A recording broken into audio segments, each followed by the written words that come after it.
Pessoal, boa noite. Em primeiro lugar, quero agradecer a Deus por estarmos aqui nesse momento.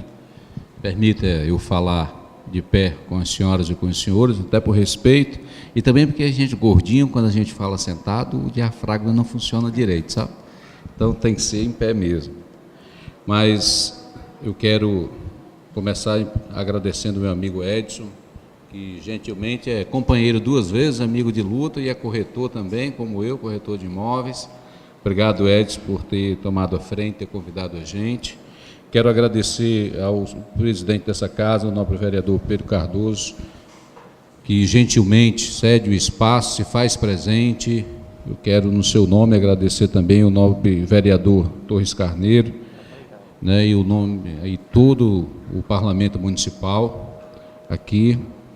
E quero, junto com meu amigo Major Adrianísio, um grande guerreiro, um dos primeiros policiais a ter blogs nosso na PM, a luta do Major Adrianísio é uma luta antiga também, enfrentou muitas coisas, é um cara que inclusive foi injustiçado dentro da PM, permita eu dizer isso, Major, porque conheço sua história. E no seu nome quero aqui saudar toda a tropa que está aqui, os meus companheiros, meus amigos, meus irmãos que estão aqui conosco aqui nessa noite. E de uma maneira muito especial, eu quero aqui dar um abraço ao meu amigo, meu irmão Daniel Gomes, que é presidente do PR, do meu partido, e é o secretário do Meio Ambiente, em quem eu deixo aqui um abraço especial ao nosso prefeito, nosso amigo Bosco Tabosa, pessoa que sempre que vai a Brasília nos procura, tem procurado inclusive sempre na busca de recursos para o município, para que o município possa ser desenvolvido.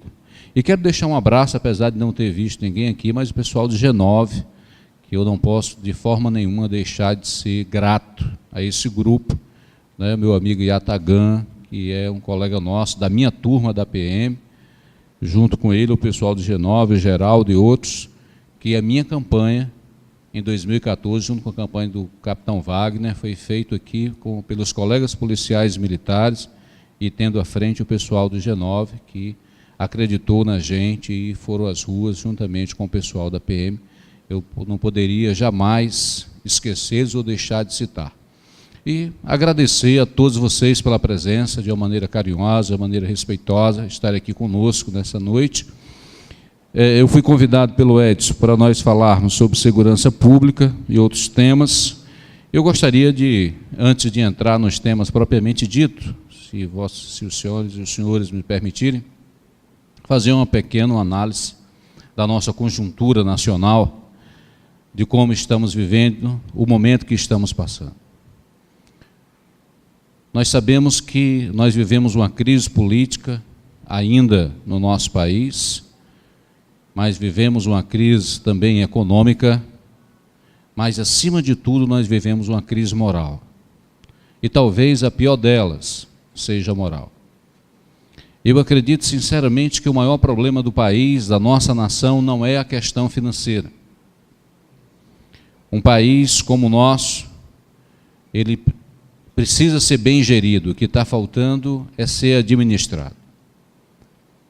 Mas com isso falta a questão moral.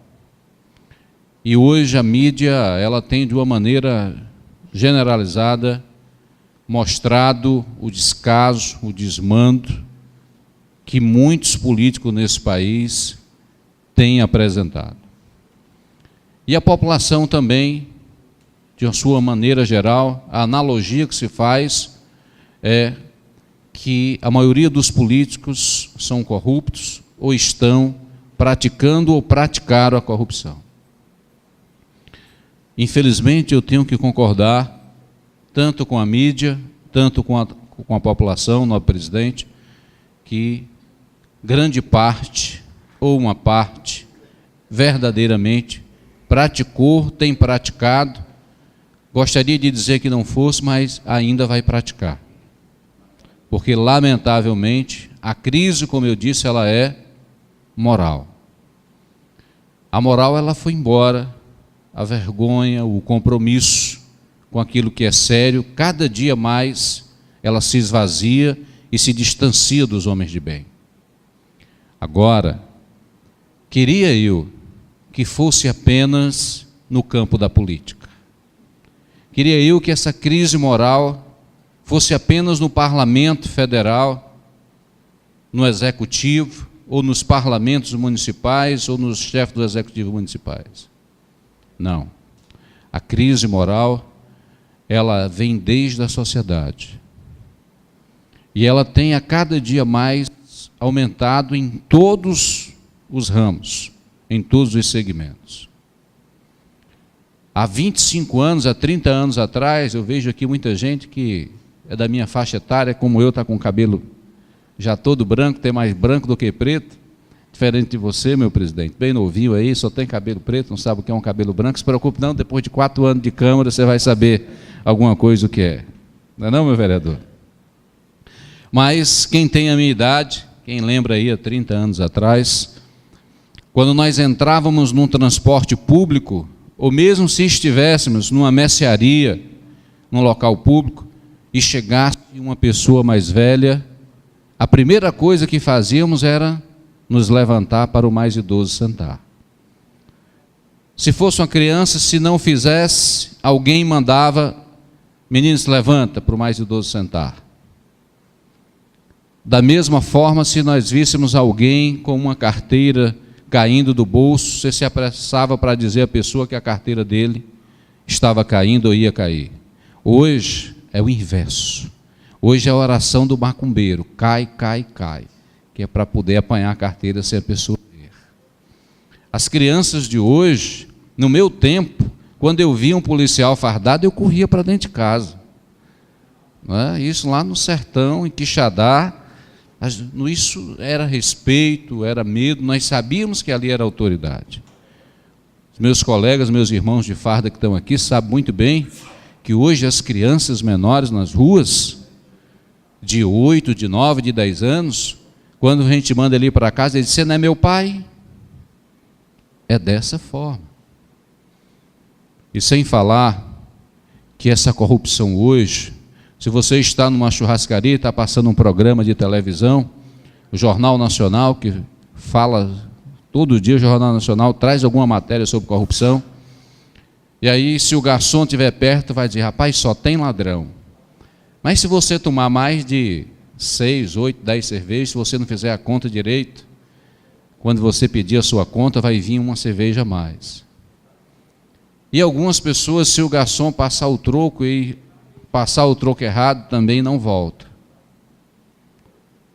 E da mesma forma, essa sociedade que critica tanto, muitas das vezes no comércio recebe um troco errado, e a pessoa que está passando o troco errado, às vezes o caixa, que recebe às vezes um salário menor do que quem está recebendo às vezes R$10 de troco errado, mas a consciência hoje, muito embora acusando, a moral não faz com que ele volte para entregar o troco, mesmo sabendo que quem vai pagar não é o dono do comércio. Tem muita gente hoje que compra carga roubada para se dar bem. Tem muita gente que critica a classe política, mas na sua casa ele tem um DVD pirata. A TV por assinatura é geralmente gerada de um veículo que não é permitido, ou se junta com o vizinho e uma internet que deveria ser para um se multiplica para 3, para 4. A energia dá muito cara, se faz um gato para se dividir o custo da energia. Da mesma forma, a água. As pessoas que se dizem às vezes tão sérias e criticam, muitas das vezes no dia seguinte vai para uma fila num hospital e paga R$10 ou R$20 no lugar da fila da outra. Muitas das vezes, o outro da saúde que critica, por 20, por R$30, faz alguém passar na fila dos exames para fazer uma cirurgia. E aí o que eu quero dizer é que o político ele não sai da Lua, nem sai de Marte, nem vem de outro país. ele sai dessa sociedade que tem essa linha de visão de buscar um jeitinho para sempre ter algo a mais. E aí, se o político sai dessa sociedade, com as raras exceções, ou com muitas exceções, nós não podemos esperar que ele vá se purificar e se santificar quando ele chegar no poder. Então, eu quero dizer com isso, se nós queremos modificar o meio político e o resultado dos gestores que nós temos a nível nacional, nós temos que começar a mudar em nós mesmos. Porque o político, ele não gera o eleitor, ele é gerado pelo eleitor. O eleitor não é fruto do político, mas o político é fruto do eleitor. São os eleitores quem colocam os políticos. E aqui mesmo nessa Câmara Municipal, eu tenho certeza que não tem nenhum vereador por decreto. Todos foram pelo voto. Tem quantos vereadores na Câmara, presidente? São 13 vereadores. Vereador Tiago, satisfação e obrigado pela presença. Mas eu tenho certeza, se perguntar ao povo aqui de Pentecostes, talvez 50% da população não saiba o nome dos 13. Pode sair nas ruas, talvez 50% da população não saiba dizer o nome de todos os 13 vereadores. Agora pergunte à mesma população o que eles acham que a Câmara Municipal de Pentecostes faz. Vai ter muita gente que vai dizer que não faz nada. Ora, se eu não consigo saber nem os nomes, como é que eu vou saber o que é que eles fazem? Então, muitas das vezes, nós criamos dogmas dos políticos sem acompanhá-los, sem saber o que fazem, sem cobrar. Assim como eu, o vereador de um município, está para o município, assim como um deputado federal está para a nação. A diferença é que no seu município, o seu vereador é mais importante do que eu como deputado federal. Porque a sua vida começa no seu município.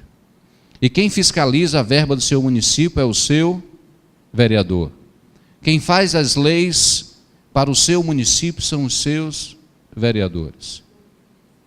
Mas assim como muitas das vezes nós não acompanhamos nem o vereador do nosso município, que está próximo a gente, que as sessões nós podemos vir, quanto mais acompanhar o parlamento federal ou o parlamento estadual. E olha, essa falha não é só dos 50% do pessoal de Pentecostes, não. Esse é o retrato do Brasil. E eu tenho falhas também. Não me pergunte o número dos 46 deputados estaduais, que eu não vou saber, tá certo? Talvez eu consiga aí uns 20, 30, mas os 46 eu não vou saber. E se eu perguntar hoje aqui também, talvez poucos aqui consigam dizer o nome de 20.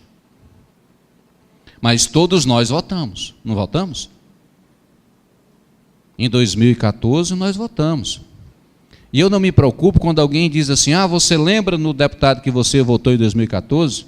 O problema não é você lembrar do nome, mas o porquê você votou nele. Quais eram as propostas?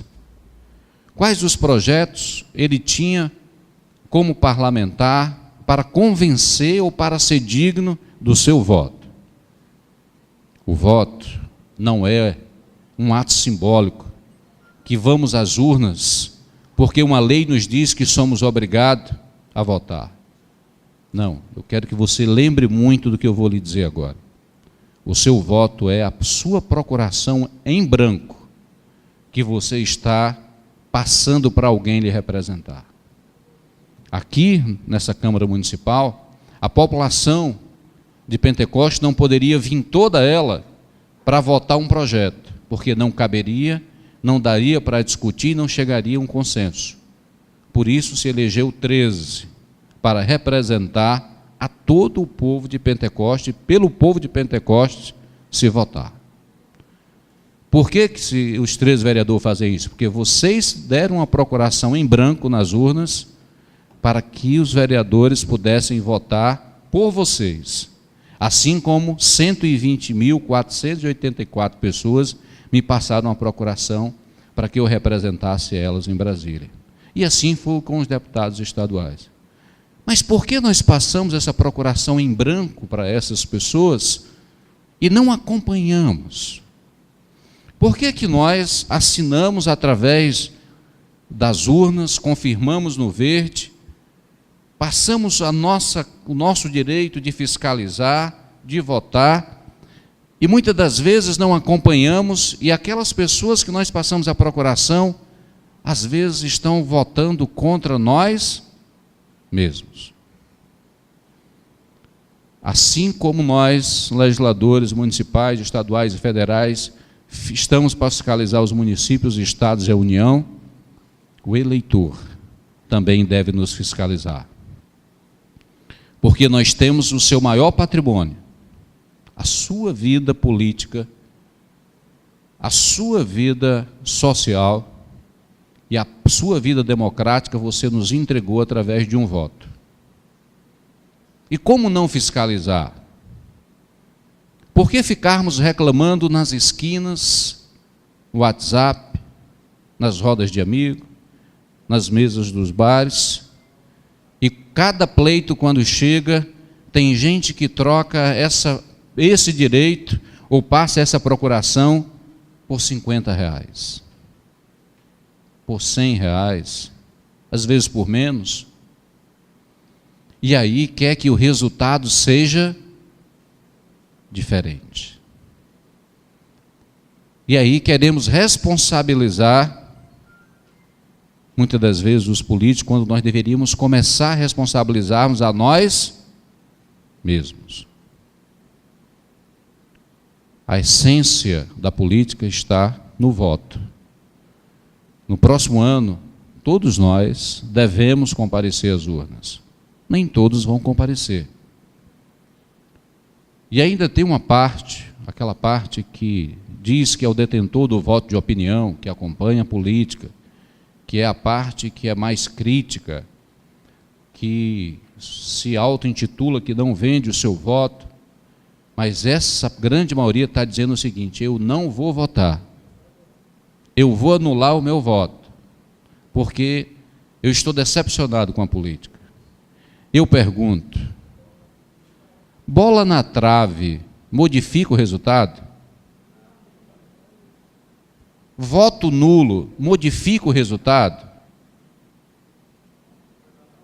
A ausência do voto vai modificar o resultado? Ou o que modifica o resultado é você procurar votar com qualidade e votar bem? Você já pensou, senhoras e senhores, se nós deixássemos com que apenas as pessoas que não têm conhecimento, que não têm opinião, mas só movida pela sua necessidade momentânea e social, que num momento a pessoa não tem o que colocar em casa, está precisando e acaba vendendo o seu voto por 50, por R$100, se apenas esses fossem votar no pleito, qual seria o retrato da política que nós temos? Seria melhor ou pior do que nós temos hoje? Porque quem compra voto, compra a consciência das pessoas. E ainda tem mais, quem compra e paga, não deve nada. Quando você compra uma televisão numa loja e paga, você volta para pagar de novo? Volta? Não. Por que você acha que o político que compra voto por si só já é um corrupto? Ele vai voltar para pagar 2 vezes? Ele tem compromisso com aquele município, com aquele bairro, com aquela comunidade? Amigo, quem tem que dever você durante 4 anos é o político. Porque ele está com sua procuração para trabalhar por você, para votar por você. E isso é uma das coisas que nós temos que começar a mudar a nossa consciência, para começarmos a mudar a política do nosso país. Mas enquanto acharmos que R$100 vai fazer a diferença, olha, está fazendo. Pode ter certeza. Inverso. Do lado contrário. Muitas das vezes, esses R$100 que algumas pessoas nas ruas recebem por um voto, quando se soma 1.000, 2.000, 10.000 votos, às vezes é o dinheiro que está faltando para reformular o posto de saúde, para contratar mais policiais, para contratar mais professores, para dar uma saúde de qualidade. Olha, amigos, nós ainda temos que amadurecer muito, mas muito, na questão política.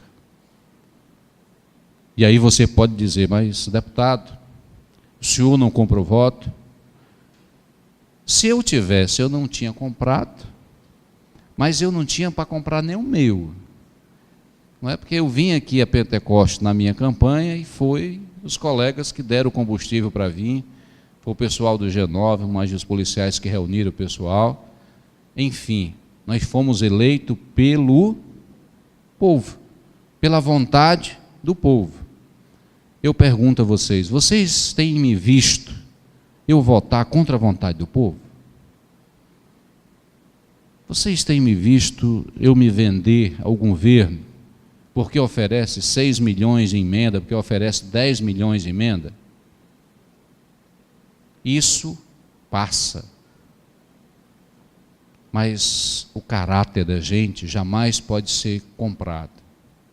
Quando nós devemos às pessoas, nós andamos sempre com a consciência que devemos pagar a dívida e que devemos algo às pessoas.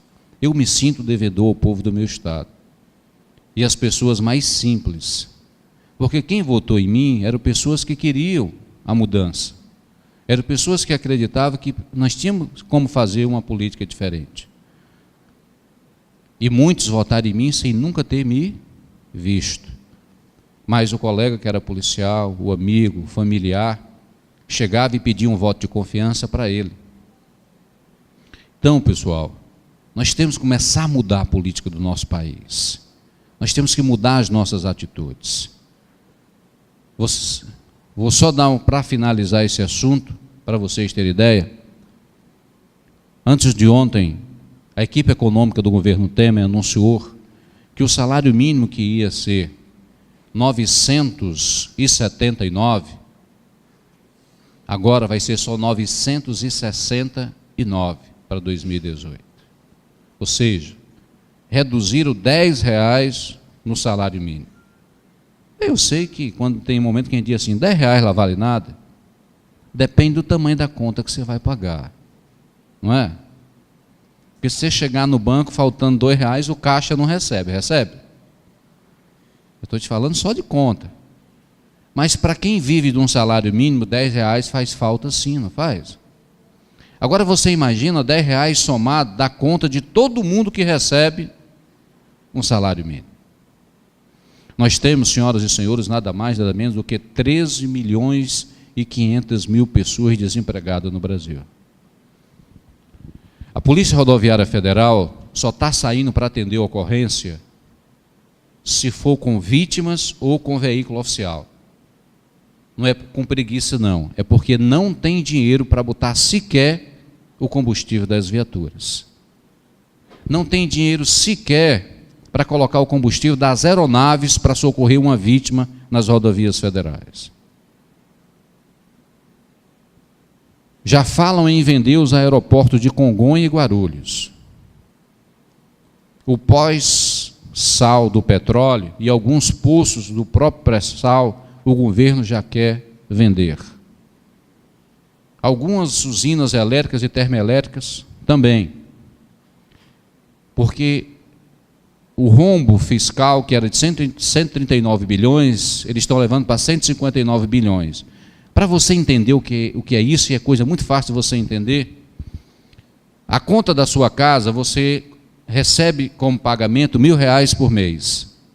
Então você tem que pagar a água, a luz e se alimentar com R$1.000, concorda? Quando a conta dá 1.200, você tem que pedir emprestado, não tem? Para pagar essa conta? É o que está acontecendo com o Brasil. A arrecadação não está dando para pagar, então no ano o Brasil ia gastar em 2017 139 bilhões a mais do que a nação arrecadou. Isso era previsão, mas agora diz que não. Na realidade vai precisar gastar 159 bilhões. Vai ter que pedir emprestado, esse dinheiro é juro. E aí isso torna uma bola de neve. Isso aumenta a dívida pública. Então é isso que acontece com o Brasil. Mas olha só, não tem dinheiro para isso. Financiamento da casa própria, que era 100% agora, a Caixa já disse que só vai financiar 80%. Certo? Porque não tem dinheiro para financiar os 100%. Mas está votando no Congresso, na próxima semana, possivelmente vai ser votado na próxima semana, um fundo eleitoral de 3,6 bilhões. Se eu mandar alguém escrever, e eu for escrever, talvez não saiba nem escrever, quanto mais ter visto um dia na vida esse dinheiro todo. Não é? Mas isso é para financiar a campanha só em 2018. Ora, falta dinheiro para tudo, mas vai sobrar dinheiro para financiar a campanha política? Mas não é só no ano não, tá? 2020 tem campanha, não tem? Mais 3,6, no mínimo. E em 2022 também, no mínimo, mais 3,6. Quando você soma tudo isso, dá 10 bilhões e 800 milhões. Só que os partidos já recebem o fundo partidário, que em 4 anos dá nada mais nada menos do que 3 bi e 200 milhões. Nós podemos dizer que em 4 anos a nação vai gastar com partidos e com campanha política 15 bilhões de reais. Ou seja, o pobre do assalariado, me perdoe eu dizer pobre, eu não estou na palavra pobre no sentido de dizer coitado, não. Mas eu digo que assalariado porque já recebe o menor dos salários, por isso o nome salário mínimo. Vai ter que reduzir em 10 reais o seu salário, mas vai ter 3,6 bilhões para se gastar numa campanha? Então, pessoal, e você tem dúvida que muitos deputados que você votou vai votar a favor desse fundo? É você que vai estar votando, porque foi você que passou a procuração para ele. Então, nós temos que fiscalizar, nós temos que cobrar. Aí você pode dizer, mas deputado, como é que eu aqui de Pentecoste vou cobrar o deputado que eu votei, que está lá em Brasília? As redes sociais, hoje o cara pega um celular, meu amigo, com 30 segundos o cara diz o que quer, para o cara lá. E hoje os movimentos estão exatamente pelas redes sociais. Então, nós temos que acompanhar, temos que cobrar. Nós não podemos ficar calados, porque esses 3,6 bilhões para 2018 vai sair do nosso bolso. Porque o dinheiro público é do povo. Aí você imagina o tanto de coisa que falta em Pentecostes para ser feito, o que falta no Brasil. Mas, pessoal, sobre segurança pública, deixa eu dizer a vocês, o governador Camilo Santana, numa reunião conosco, acatou uma sugestão de projeto, transformou isso em lei, que já existia para nós, os militares, que era a questão da ISO, que é um serviço voluntário que os policiais fazem nos seus horários de folga, pago pelo governo. Mas no estado de São Paulo já existe isso, o projeto, que aqueles municípios que querem um número de policiais a mais, os próprios municípios fazem convênio com o estado e pagam X por tantos policiais a mais na cidade dele por mês. Imagine que Pentecoste tenha 6 policiais por dia. Tem quantos, Major, de serviço? Então nós temos uma média de 4 serviços por dia, sem falar, deve falar em cadeia pública, que sempre tem alguém nas cadeias públicas, é um negócio sério. Não deveria, né? Mas tem, porque nós temos que fazer a segurança. Por que eu digo que não deveria, pessoal? Porque a cadeia pública teria que ser os agentes penitenciários. Tá certo? Então, sempre ter um no fórum, também, às vezes 2. Não é? sempre tem, que também não deveria ser a Polícia Militar. É outro poder, é o Poder Judiciário. O próprio Poder Judiciário deveria ter a sua própria segurança. Enfim, mas nós temos um município que tem quantos mil habitantes, presidente? 36 mil habitantes. Eu estive em São Paulo, a maioria dos municípios de São Paulo, de 20, 16 mil habitantes, você encontra por dia 16 policiais de serviço dia.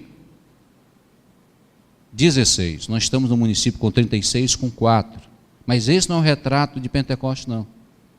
Esse é o retrato do estado do Ceará completo e da maioria dos estados brasileiros, dos municípios brasileiros. Mas, enfim, por que lá tem 16 policiais? Que os próprios municípios chegam para o governo e dizem assim, olha, durante o dia 1º, dia 15, eu preciso de 10 policiais, nós vamos pagar essa hora extra, quanto é a hora extra, X daqui. Ele paga por 10 e tem realmente 10 policiais de serviço. Então, o que é que a cidade ganha? A cidade ganha uma presença maior, ganha um número maior de policiais, existe a prevenção com a presença dos policiais, inibe as ações delituosas. E junto com isso, as guardas municipais de São Paulo, principalmente a guarda da capital, têm o direito ao porte de arma, que é uma situação que nós temos que tirar de nós esse sentimento que a guarda municipal não pode andar armada, porque não é a cor da farda que capacita o homem para portar uma arma, é o homem que se capacita, é o treinamento que é dado a ele. Ora, às vezes nós temos, no primeiro semestre do ano, o colega é guarda municipal, não pode portar uma arma. No segundo semestre, ele passou no concurso da polícia, ele pode usar uma arma. Foi a farda ou foi o treinamento? Foi o treinamento que foi dado, é o mesmo homem. Então, a lei já permite que as guardas municipais possam fazer isso. Os prefeitos têm que tomar essas atitudes, regulamentar nos seus municípios, porque vai ser um suporte a mais às polícias militares e, junto com isso, os prefeitos também, a exemplo de São Paulo, também pode pagar a hora extra para as guardas municipais para duplicar os seus efetivos. Aqui no Ceará, o governador nos ouviu, Sobral foi o primeiro município a fazer o convênio, o vizinho aqui, São Gonçalo, vai fazer, Caucaia já está disponível para fazer. Na verdade, o primeiro a fazer foi Registro Logo, foi o que fiz. Olha aí. Só que não foi aprovado porque Sobral era maior, ficava mais bonito para botar no projeto. Aí foi e voltou. Aí o nosso país da Registro Logo, aí o de Sobral era o merchandising. Aí fizeram a merchandising com Sobral. Mas o primeiro sou eu que está feito a data ali. Só que foi lá e voltou 2 vezes.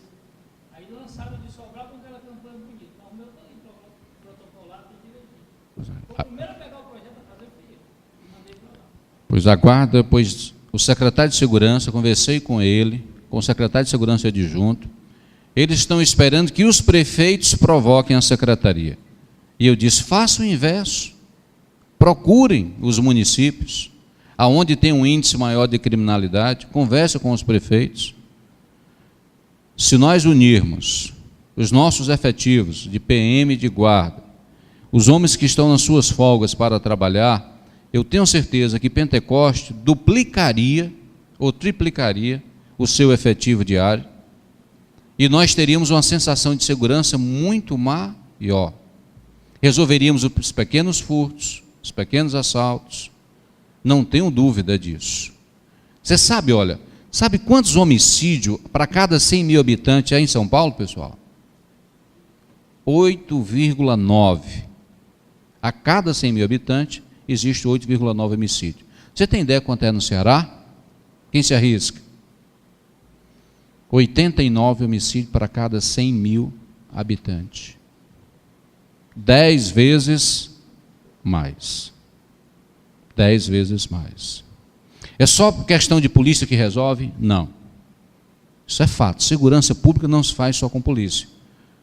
Mas a presença ostensiva da polícia fardada, do guarda municipal, do agente de trânsito fardado, daquele que tem o poder de fazer segurança pública, ele inibe as ações delituosas. A ausência do Estado, através das suas forças de segurança, é que permite o ato delituoso dos agentes do crime.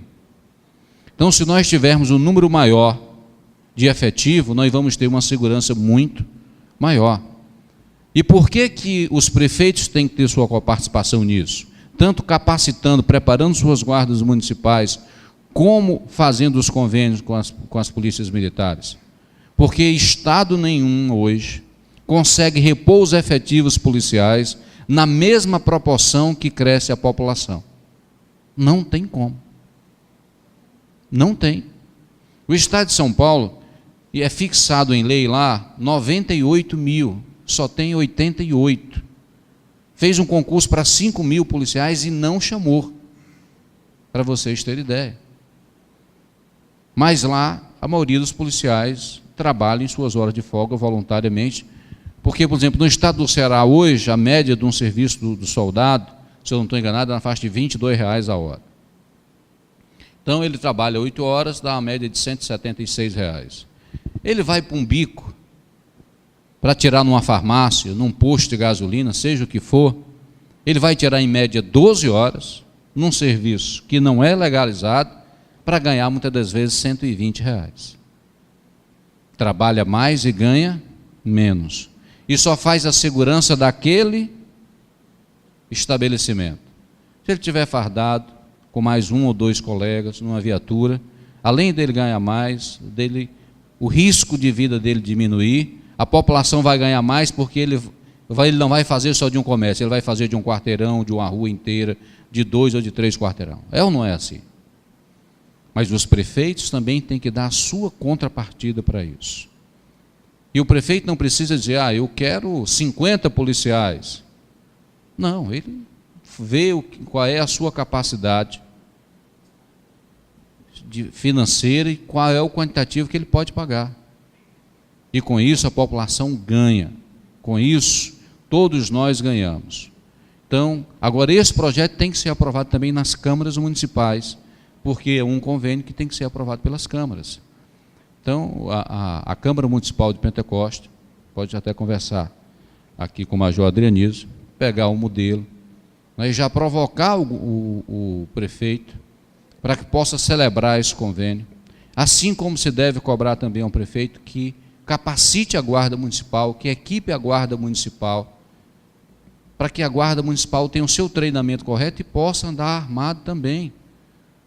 Nós são agentes, a lei permite, tem o poder de polícia dado pela lei também e vai poder ajudar em muita polícia militar, em muito. Se o pró-cidadania, que só andava com o cacetete, ajudava a gente, não ajudava? E como ajudava? Não podia se envolver em ocorrência, isso, aquilo, outro. Quanto mais o guarda municipal, que vai poder andar armado, que vai poder fazer seu treinamento, ser capacitado. Eu fico triste, mas ao mesmo tempo parabenizo, por exemplo, a Guarda Municipal de Pentecoste, de Crateús, eles mesmos financiaram o curso de treinamento. Eu ajudei a pagar as passagens dos instrutores que vieram de Minas Gerais para dar o curso para eles, mas eles mesmos se organizaram para pagar os instrutores. Ou seja, a ausência do chefe do Executivo Municipal, lá de Crateús, para capacitar a sua própria Guarda Municipal. E, de contrapartida, mostra o interesse desses homens, dessas mulheres que fazem Guarda Municipal no nosso país, somente os nossos municípios, de terem capacidade e de estarem preparados. Mas por quê? A qualquer momento, meu amigo, pode se deparar com uma ocorrência e vão ser mortos. Nos últimos dias, vocês pararam para pensar como são as ocorrências nos interior do estado, pessoal? Vocês já ouviram falar em algum assalto a banco que os bandidos não estejam armados de fuzil? Leiam as páginas dos jornais. Abra a televisão e vá ver as matérias. Todo assalto a banco hoje, nos municípios do Ceará, quer seja durante o dia ou durante a noite, os bandidos estão armados de fuzil. E a PM Nossa, aqui se andar com a carabina .40 ainda é milagre, porque 5,56 é mais difícil do que chuva no mês de outubro. Agora os caras são pegos com 5, 6 fuzil, 500 munições. Quixadá teve uma apreensão lá de 600 munições de fuzil. O batalhão de Quixadá todo juntando com as companhias não tem essa munição toda. Então, pessoal, há uma necessidade também de investimento, de capacitar o profissional de segurança pública para que ele tenha condição também de trabalhar à altura, porque não dá para o cara enfrentar o bandido de fuzil e o policial de pistola. Antes do cara ser policial, ele é ser humano. Tem família, não tem? Tem. E como tem? E as nossas esposas, os nossos filhos querem que a gente volte no dia seguinte, né, irmãos? Então, meu amigo, em primeiro lugar, a vida. Tem bom. Então, segurança pública tem que ser feita com muitas mãos. Agora, nem tudo, pessoal, da criminalidade nós podemos cobrar e dizer que é o Estado. Um exemplo disso hoje são as famílias. Permitam eu tocar na ferida. Ninguém gosta de ter responsabilidade naquilo que está errado. Ninguém. É muito fácil e é muito bom a gente transferir responsabilidade para os outros, principalmente para o Estado. E quando eu digo Estado, entenda município, Estado, União. Vereador Jefferson, seja bem-vindo. Viu? Seja bem, rapaz, a Câmara é feita só de jovens. Seja bem-vindo, obrigado. Então, nós não queremos de maneira nenhuma ter responsabilidade naquilo que é errado, não é verdade? Mas como eu comecei hoje falando, e quando comecei a falar, falei também de crianças, eu quero encerrar essa parte falando de família. Há 30 anos atrás, olha que 30 anos atrás eu já tinha 16 anos, mas eu não saía de casa sem dizer para o meu pai para onde eu ia e nem que hora eu ia deixar de voltar. E tinha que estar em casa no horário que era combinado. E ainda tinha que dizer com quem eu ia. E tinha que ir realmente com quem eu dizia que ia. E mais novo, um pouquinho nessa mesma época, se um filho nosso chegasse com um brinquedinho da rua, o que o pai perguntava? Você achou aonde? Quem lhe deu? Não, foi fulano, vamos lá. E perguntava realmente ao pai do outro, se fosse pai, se realmente ele tinha dado e por que tinha dado aquele brinquedo, aquela, seja o que fosse, ao seu filho. Se o filho dissesse que tinha achado, dizia, volte lá e deixe, você não precisa de nada achado.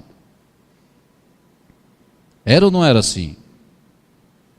Mas hoje, algumas famílias, os filhos chegam na madrugada e o pai não sabe a hora que ele chegou e nem com quem ele estava, nem de onde ele vem e nem o que ele estava fazendo.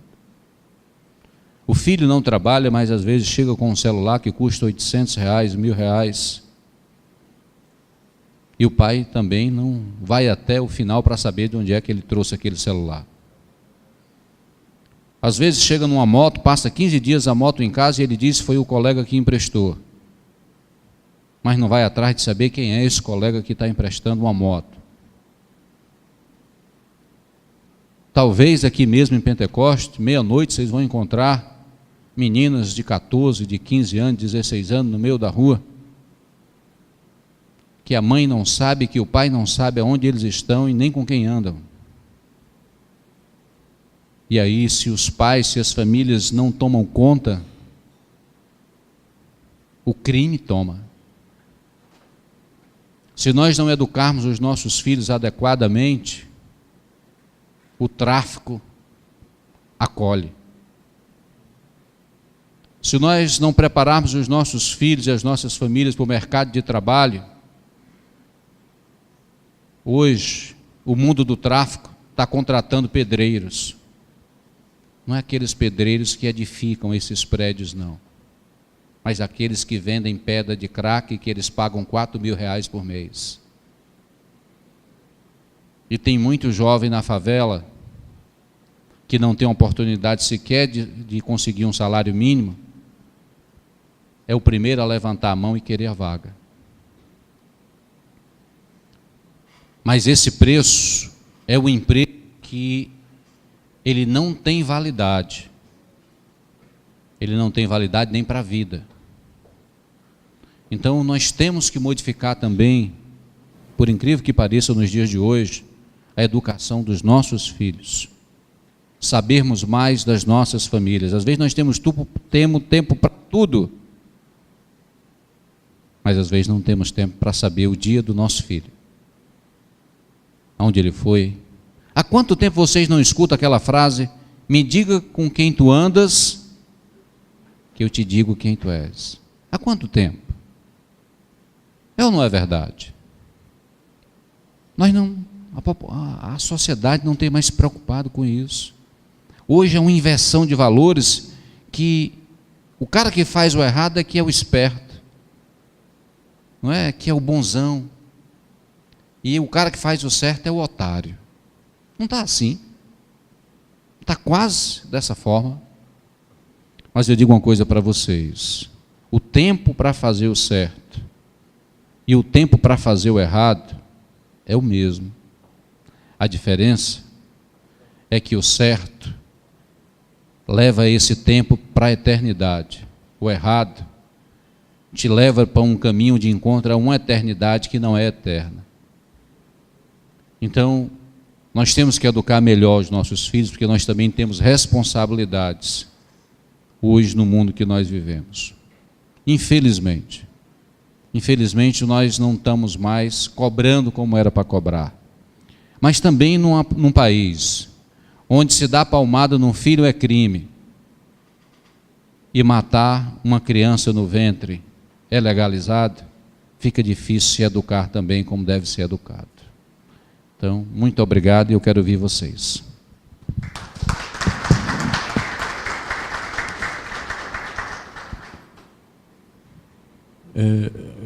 Gostaria de agradecer, deputado, pelas palavras e pela explanação dessa conjuntura toda, né, que a gente está vendo em nível nacional, né, e assim, para já iniciar provocando mesmo assim, esse diálogo, esse bate-papo, assim, eu queria dizer que aqui na plateia a gente tem, nós temos policiais, temos guardas, mas também temos comerciantes, né? Aqui está representando, nós temos aqui os Tobias, né? Que inclusive o senhor Tobias foi vítima vítima da violência, né? E aqui eu inclusive também já provoco o major, porque nós vivemos no estado, como o senhor disse, né, onde a questão da segurança pública é um desafio, né? E também é um desafio para os policiais que estão na ponta, né? A gente vê, por exemplo, nos últimos 3 meses aqui o Estado, né, aumentou em quase 30%, mais de 30% o número de homicídios quando comparados ao ano passado, 2016. Né? Em Pentecoste a gente vive uma situação, graças a Deus, tranquila em relação a isso. Mas aqui, o que a gente tem visto muitas vezes? A polícia faz o trabalho, prende, apresenta à polícia judiciária, né? E aqui principalmente os menores, né? Infratores. E aí quando chega passa um pouco tempo, esse menor novamente está na rua, cometendo novos delitos, né? Fazendo com que essa violência ela fique num ciclo contínuo, né? Temos também um sistema socioeducativo ineficiente, né, que na grande maioria das vezes ele me parece que faz é treinar para o crime e não ressocializar, né? E aí assim, eu queria que não apenas o Major Adrianísio e outros tantos que estão aqui colocasse seu ponto de vista. Assim, a gente tem visto a atuação do deputado muito incisivo em relação à questão da segurança, né? E assim, de fato, assim, há uma discussão no Congresso Nacional a respeito de alterações da lei penal, né, de alterações que venham a beneficiar diretamente, do ponto de vista da aplicação da pena, esse cidadão, para que esse ciclo de violência ele continue assim, atuando de forma tão frequente como a gente vê hoje, né? E aí eu queria, se o Major Adriano disse, quiser completar alguma coisa, né? Eu também vou ficar em pé por causa do diafragma. Não está muito gordo não, mas a gente quer pronunciar. E Flávio Sabino, Sua Excelência, deputado federal, que tem meu voto, tem o voto de minha família. Nossa Excelência Presidente da Câmara, Pedro, os demais vereadores e os policiais, e essa plateia que não é muito grande,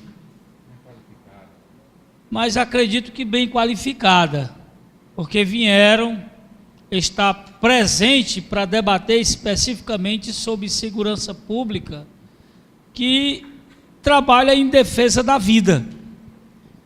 E os demais direitos, que são em decorrência do direito inicial, que é o direito de primeira geração, que é o direito à vida, vem os demais, que é o direito à propriedade, o direito à saúde, o direito a ter, o direito a poder, o direito a poder fazer, que são os direitos em decorrência do primeiro. Mas eu tenho 25 anos de polícia, a idade do deputado. E nesse período de minha vida, todo evento na qual foi necessário a segurança pública, ela só foi lembrada especificamente sábado de manhã. O cara entregou o ofício sábado de manhã e disse: Major, vai ter uma festa na praça e é para 20 mil pessoas. Aí ele entrega o ofício sábado de manhã. E eu não sei fazer policial de proveta. Ele faz a entrega desse ofício porque o descompromisso dele com segurança pública também é muito grande. Ele não está nem aí para você, ele não está nem aí para a vida, ele está aí para a festa. Ele está aí para a festa. E como é o deputado federal, e para mim é para estar importante o deputado federal, porque ele pode projetar coisa além daquilo, muito bem maior, que a gente pensa em município e estado. A gente tem as ferramentas que a sociedade tem dado para o policial. A sociedade tem, através dos seus representantes, nos dado estilete para combatermos fuzil. E eu estou falando disso, não é da arma específica, não. Eu estou falando das leis. Das leis. Nós estamos com uma crise institucional. Uma crise onde o policial critica a ação do juiz que libertou a mulher com 8 armas. E na crise institucional do juiz, que vai rebater a instituição porque foi lá filmar. Nós estamos na crise do bonzinho, deputado. Todo mundo quer ser bonzinho. E ninguém quer assumir realmente a responsabilidade do que está acontecendo. Nós temos 6 homicídios na nossa área, 3 homicídios em Pentecoste, em 2013 eram 36. Agora, se o senhor chegar ali, no doutor Marcelo, ele na audiência de custódia, cara, assim, preso. Isso depende de pessoas. Quem foi que disse que a audiência de custódia é só para ver a legalização da ação do Estado? Quando legalizou a prisão. Está muito mais sentimentalismo pessoal, todo mundo se endeusificando e querendo ser Deus e soltando. Porque vai depender de juiz para juiz. Aqui o doutor Marcelo bate o martelo, o vídeo fica preso. A gente tem decisões que são favoráveis. Nós vivemos uma crise substancial de heroísmo. Uma decisão do STF, o cara curte, compartilha, e agora todo mundo virou escritor. Comenta. Aprendeu a escrever. Nos absurdos dos absurdos da escrita, mas escreve. E aqui dali vira um tormento para a vida dos agentes públicos. Vira um tormento. Nós estamos vivendo isso, essa crise institucional. Quem é o bonzinho? É eu, o Ministério Público, que não vou ser o responsável, que vou criminalizar o policial. As audiências de custódia ano passado geraram 7.000 processos de abuso de autoridade.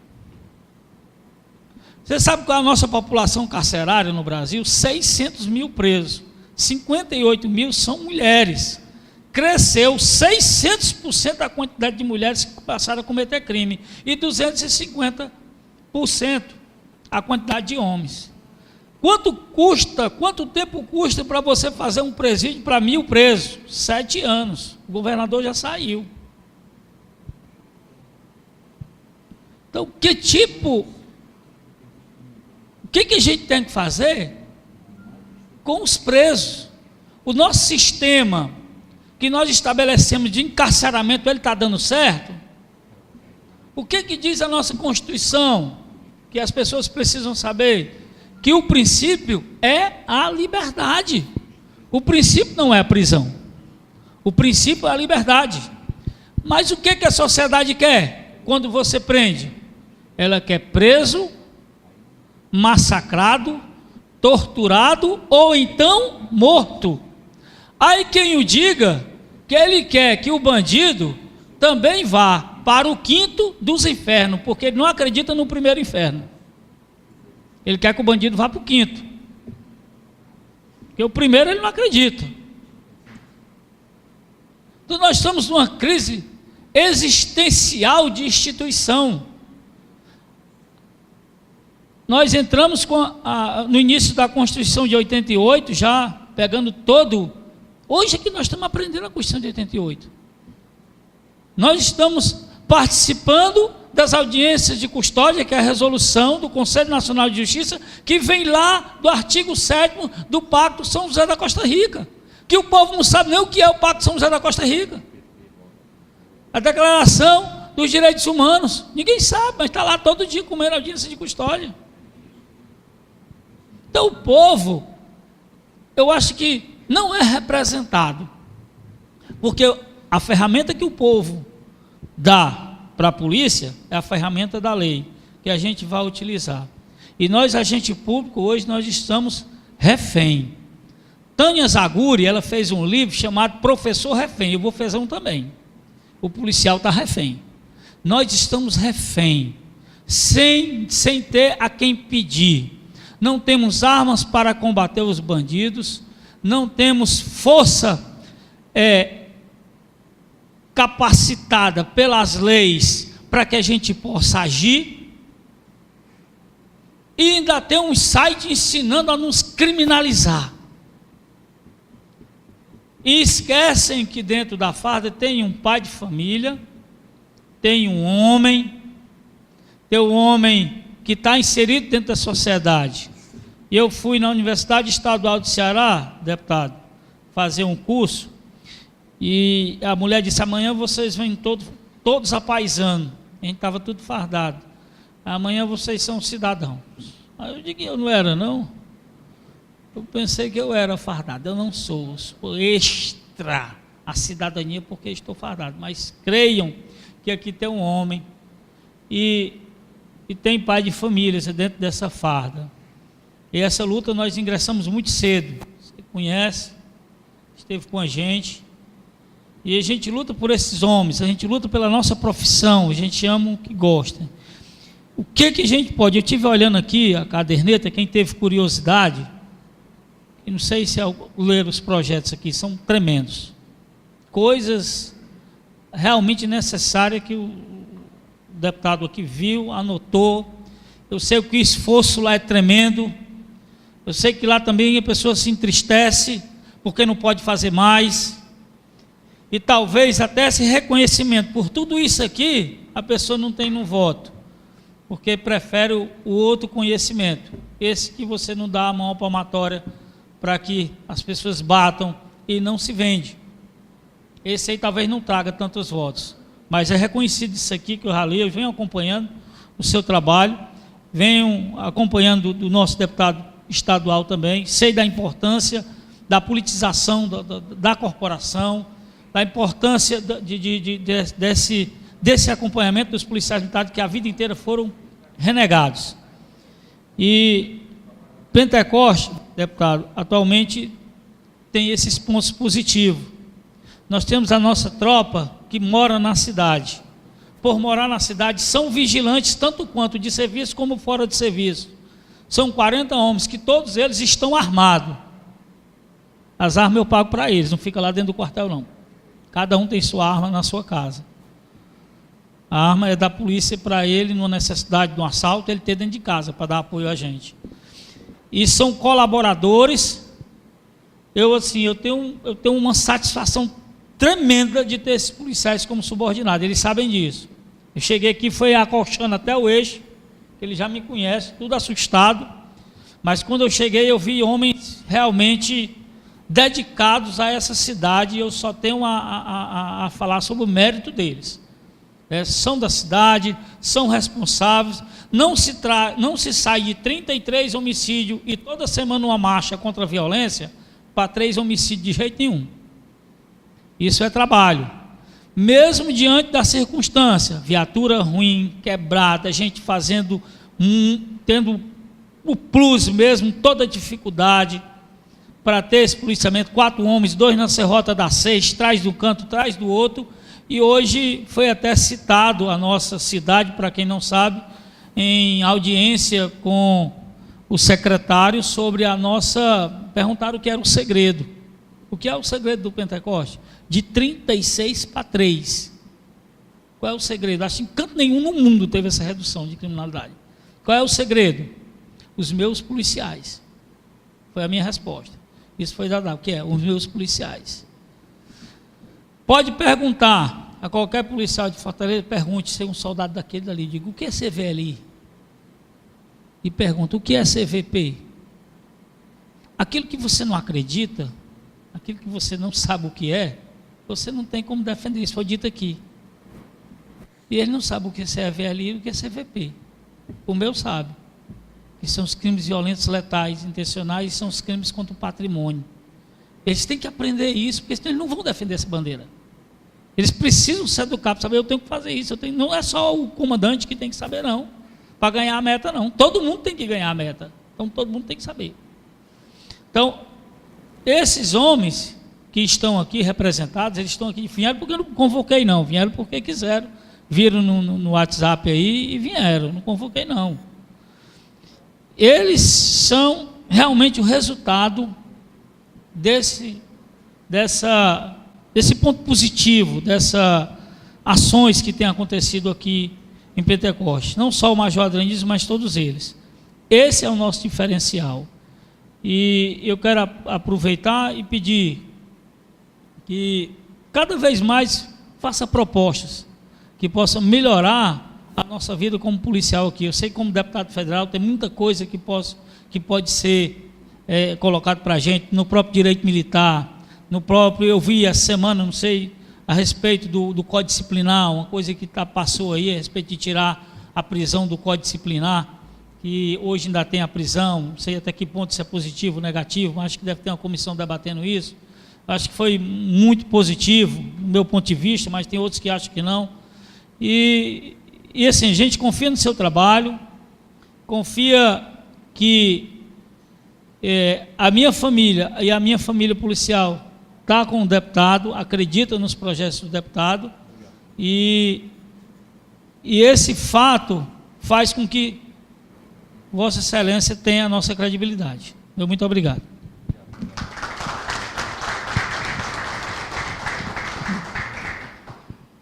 Mais alguém gostaria de falar alguma coisa dentro desse tópico aqui?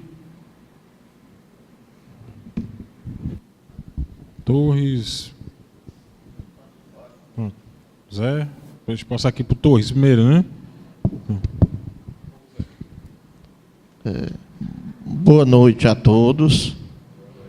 Quero saudar a mesa na pessoa do deputado federal Sabino, Pedro Cardoso, nosso presidente, Tiago Castro, Jefferson, Zé da Legnas, parceiro, irmão, Major Adrianísio, representando toda a corporação, e meu irmão, meu amigo Daniel Gomes.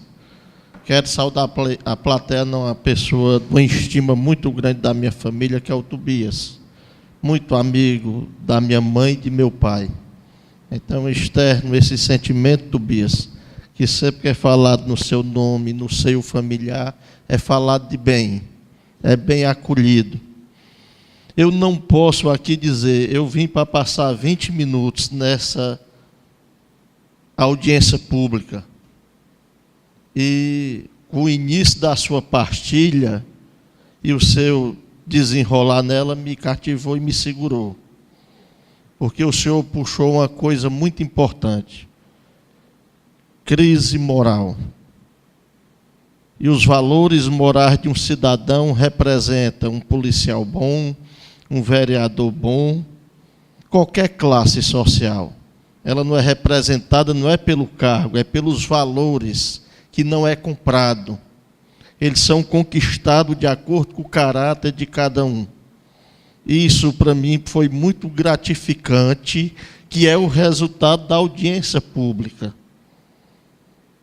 Quando você tem pais equilibrados, você tem filhos equilibrados. A polícia não vai ter problema. Mas quando esses valores eles são deturpados através do alcoolismo, através do dejeto do Satanás, a pedra, e de outras drogas, todos esses valores vão embora. Eu luto com vidas humanas, eu sei o valor que tem uma vida humana, mas muita gente por aí perderam o sentido do valor da vida humana. Eu digo a vocês que eu estou saindo daqui encantado com essa audiência por 2 motivos. Eu pensei que ela ia ser direcionada só a dados, e não, aqui foi uma aula. E outro fato muito importante, o senhor ser de Quixadá, né? Quixadá ele fez parte da minha adolescência. Quixadá era a terra de grandes músicos, Black Banda, Banda Azul, toda aquela turma tiveram agora aqui nos anos 60, deram um show. Eu não pude ir porque eu estou passando por um problema familiar de saúde. Mas aquilo para mim foi de alma cortada. E assim, outro dado muito importante, o Major Adrianismo puxou e o Daniel. Pentecoste chegou a ter uma época de morrer em 2 anos de 52 homicídios. Estava um negócio sério.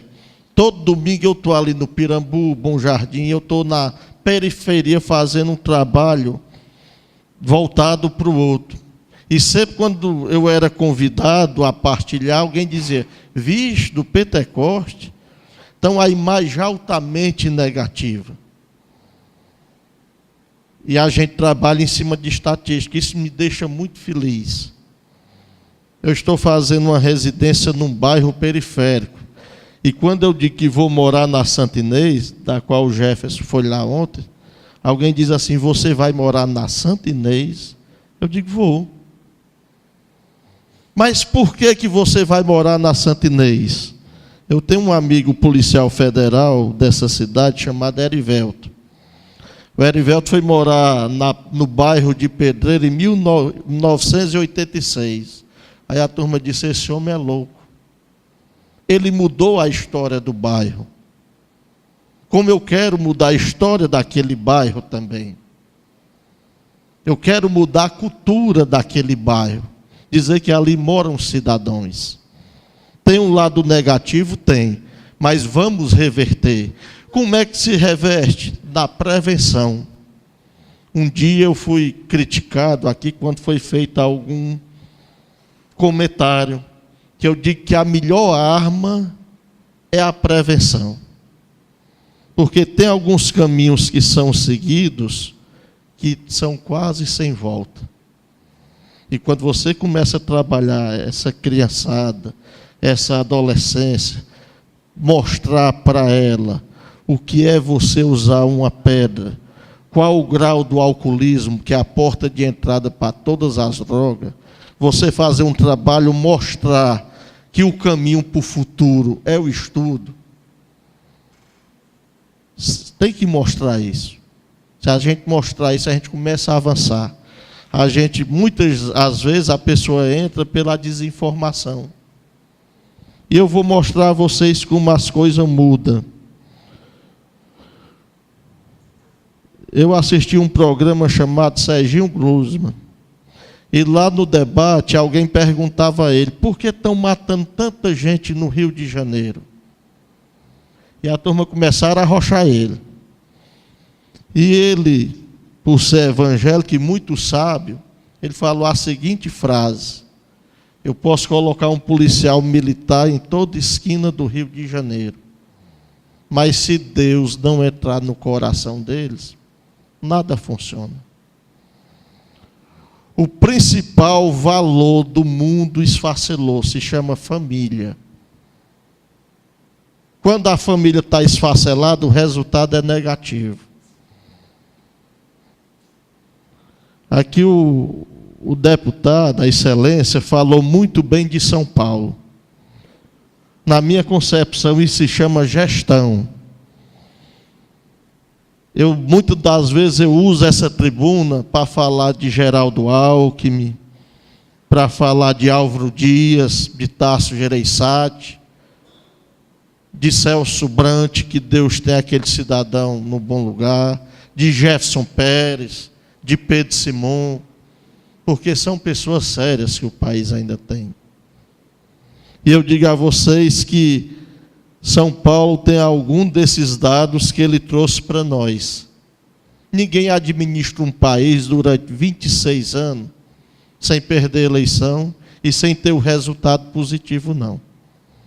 Se não prestasse, o povo já tinha jogado fora. É a terceira maior cidade, é a maior da América Latina, o estado, São Paulo, é a terceira do mundo.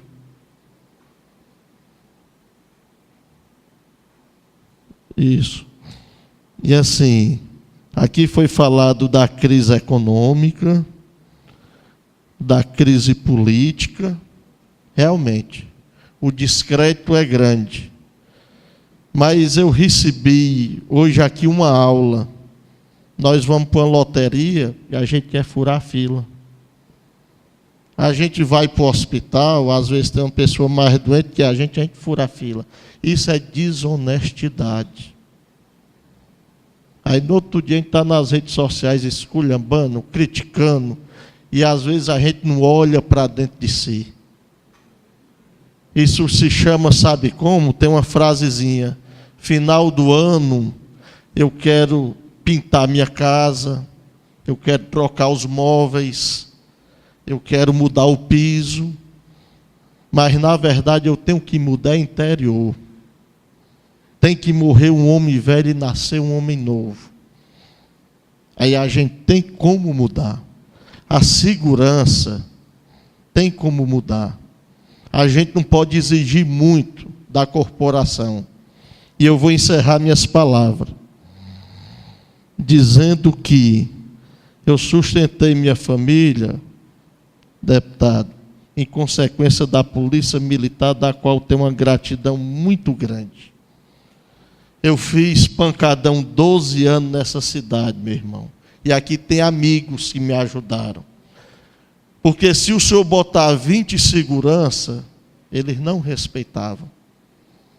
Mas se você botasse 3, 4 policial militar ali, eles sempre me deram essa ajuda e eu tenho uma gratidão até hoje por essas pessoas que estiveram aqui. E eu digo a vocês, eu digo ao senhor que eu tenho um sonho. Partilhe esse sonho comigo e com o povo do Pentecoste. Quem está falando aqui com o senhor é um alcoólatra e um adicto. E eu tenho um sonho de ter uma clínica, ter no Pentecoste uma clínica de recuperar pessoas que têm problema com droga. Eu tenho um sonho de ter um lar do idoso nessa cidade. Se nessa minha gestão como vereador eu alcançar esse objetivo, eu me sinto um homem realizado politicamente. Porque hoje foi um dos dias que eu amanheci desanimado por ser vereador. Lhe juro do fundo da minha alma. Hoje eu não estou com a minha estima boa. porque eu já vi muita coisa ser perseguido, mas igual vereador na minha vida eu não vi ainda não. Estou falando do fundo da alma. O vereador, o senhor sabe, é quem leva a primeira pancada do eleitor. É o primeiro contato. Mas hoje a minha estima não está boa. E eu, como pessoa, eu não sou politiqueiro. Eu sou voltado para o outro ser humano. Eu gosto muito de estender a mão àquele que está sofrendo. E algum aspecto familiar, social, que tem problema com alcoolismo, com droga. Eu sou conhecido nessa cidade, antes de ser político, nessa linha. O político é aquele que dá e quer o retorno. Eu não, eu faço diferente. Se vier bem, se não vier... E o senhor e o capitão Wagner fizeram uma coisa muito importante. O fortalecimento da classe. Esse rapaz aqui é meu irmão e meu amigo. Ele brigou por todas as classes sociais do Pentecoste.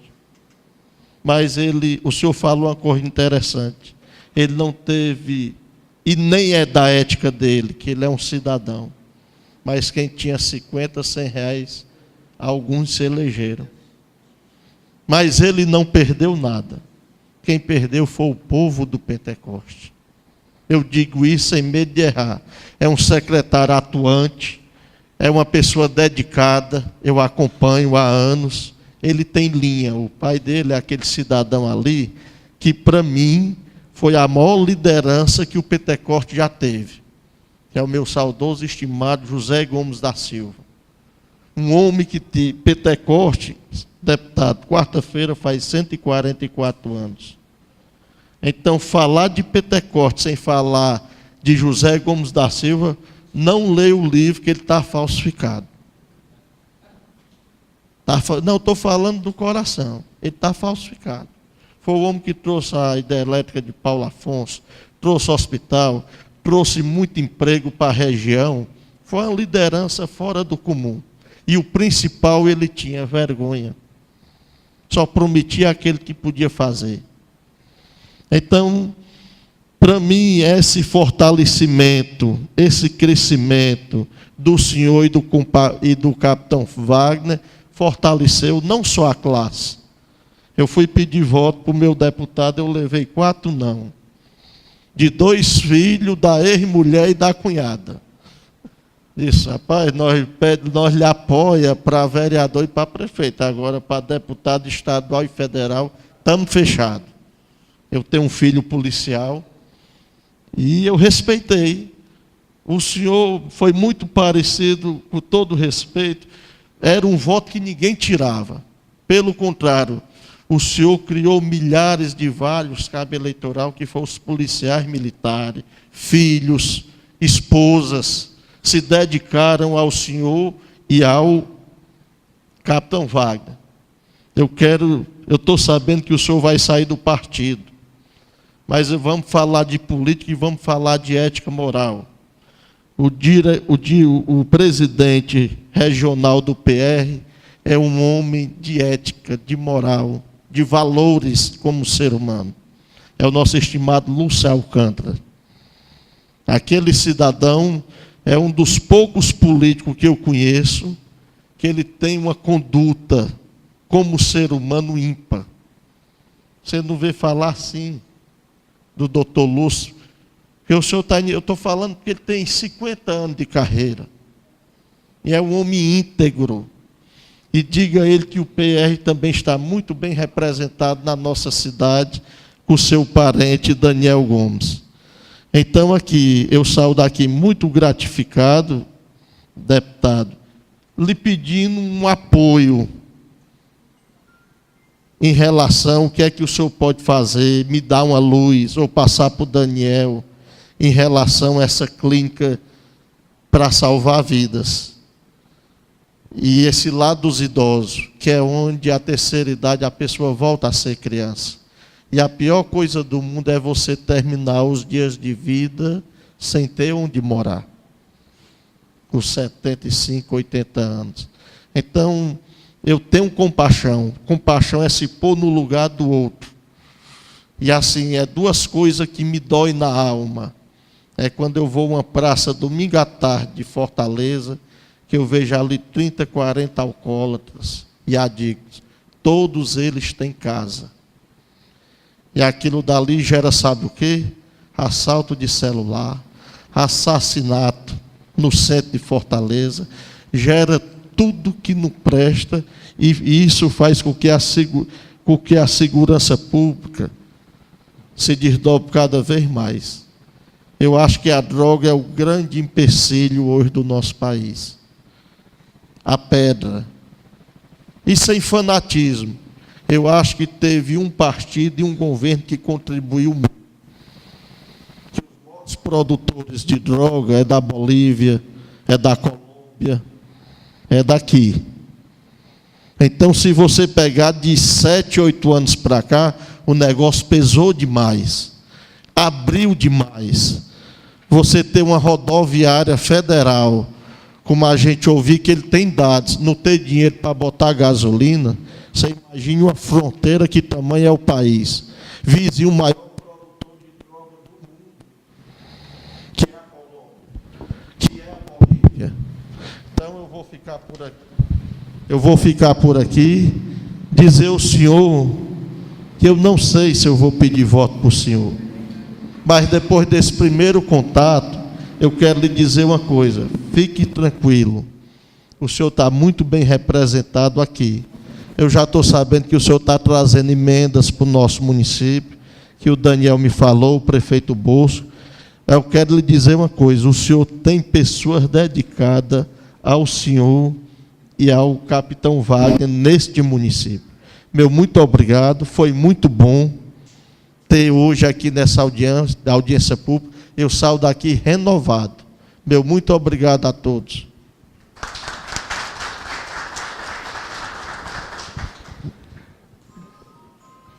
Passar a palavra, Zé.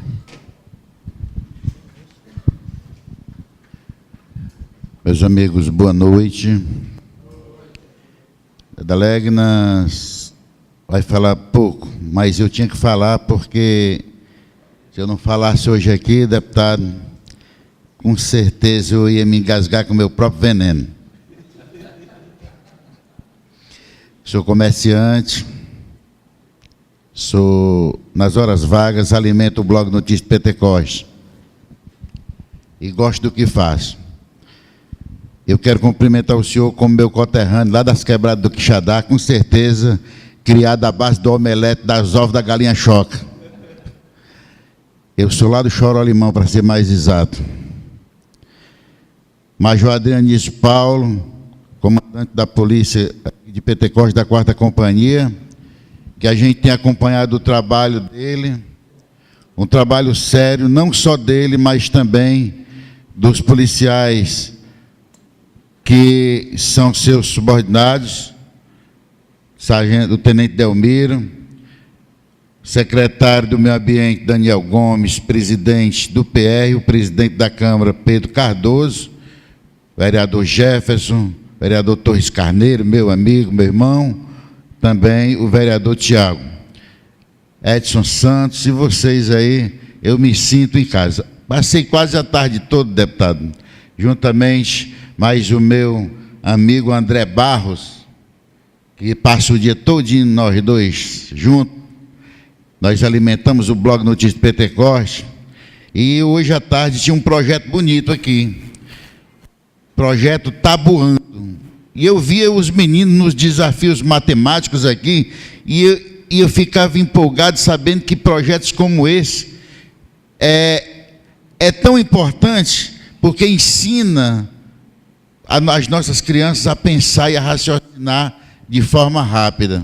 Esse microfone, eu mato ele, ele me mata. Bom, opa, garoto.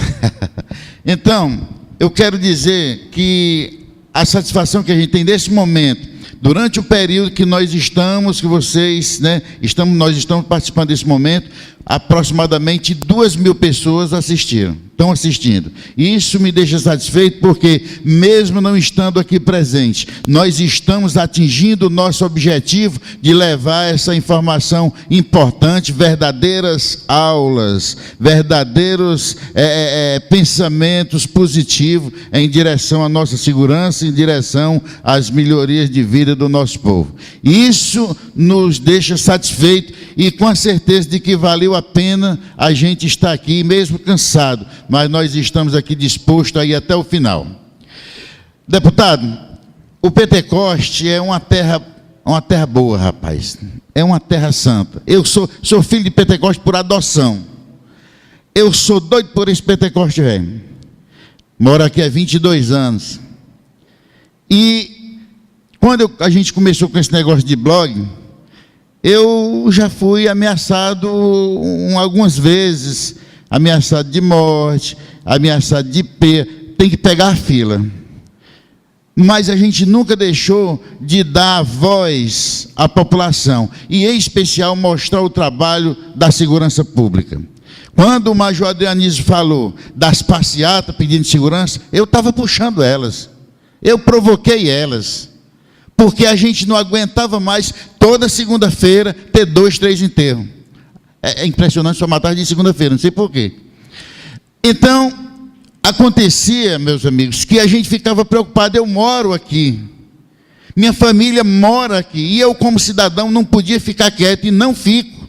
E é por isso que a gente tem feito esse trabalho, todo dia dedicado mesmo à informação, dando voz às pessoas que, principalmente, que não têm voz. E eu tenho acompanhado o trabalho da Polícia Militar, aqui da 4ª Companhia, comandada pelo Major Adrianísio, e eu tenho acompanhado o sufoco que esses policiais passam, deputado, porque Pentecoste tem 1.380 km² de extensão territorial. De uma ponta a outra dá mais de 100 km, tanto faz para um lado como para o outro. E para percorrer, às vezes com 3 viaturas e 2 quebradas. Se botar 60 km, ele vai perder no mínimo o motor. Então não dá. Como é que se combate desse jeito? Eles estão fazendo milagre aqui através dos policiais que moram aqui, que mesmo de folga continuam sendo policiais. Eles estão fazendo verdadeiro milagre quando eles aprenderam a conhecer os delinquentes que moram em Pentecoste e faz um trabalho de prevenção. Por isso que a criminalidade está baixa. Mas não é por isso, deputado, que eu vou ficar quieto e não vou reivindicar que o senhor use a força do seu mandato para que venha pelo menos 3 viaturas boas. Tem um bocado lá, deputado. Foi comprado umas 300. Aquelas bichas estão tudo bonitinhas lá, esperando só... É só questão política. Eu fico impressionado como usam política num negócio tão sério como a segurança pública. Não era para acontecer isso. E eu fico chateado quando eu vejo que o camarada tem que se dobrar lá para não sei quem da Casa Civil para conseguir essas viaturas. Mas eu tenho certeza que o senhor vai usar a força do seu mandato, que o senhor, se preciso for, faz um discurso em Brasília e mostra que Pentecoste precisa de pelo menos 3 viaturas. Para eles não custa nada, para nós é muito. Para continuar, deputado, para a gente não ter que noticiar no blog Notícias Pentecoste homicídios e mais homicídios, porque o trabalho não é só viatura, mas já é alguma coisa. Então era isso que eu queria falar. Eu agradeço demais essa oportunidade. Desde o momento que eu soube que o senhor vinha, eu acompanho o trabalho de vocês, tanto do senhor como o trabalho do capitão Wagner, acompanho de perto. E eu tenho certeza absoluta que vocês estão fazendo a coisa certa. E a maior prova disso é vocês virem aqui, o senhor vir aqui, mesmo que tendo tido uma quantidade pequena de votos, que o que o senhor menos está pensando é nesses votos que o senhor tirou. E sim, está pensando em dar uma contribuição para os 37 mil habitantes de Pentecoste, independentemente de quem votou no senhor. Portanto, a gente agradece a todos. E, se quiser continuar acompanhando o blog Notícias Pentecoste, eu agradeço. Muito obrigado.